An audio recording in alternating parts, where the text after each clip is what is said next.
रोखोक वार्तांकन, रोखोक बातमी।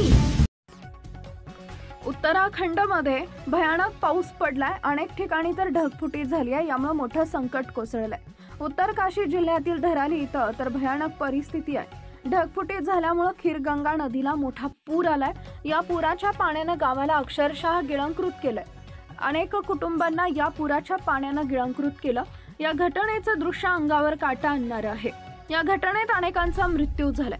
भारतीय सैन्याचं देखील कॅम्प या घटनेत वाहून गेल्याची माहिती आहे। सध्या घटनास्थळी बचाव कार्य सुरू आहे। भारतीय सैन्याकडून युद्ध पातळीवर नागरिकांच्या बचाव कार्य सुरू आहे। या घटनेनंतर महाराष्ट्राहून उत्तराखंडला गेलेल्या पर्यटकांबद्दल काळजी व्यक्त केली जाते।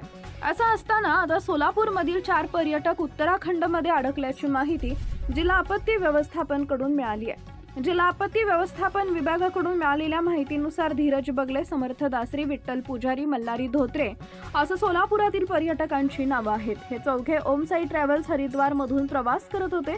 त्यांच्या कुटुंबाशी त्यांचा शेवटचा संपर्क 5 ऑगस्ट रोजी रात्री 11 वाजता झालाय।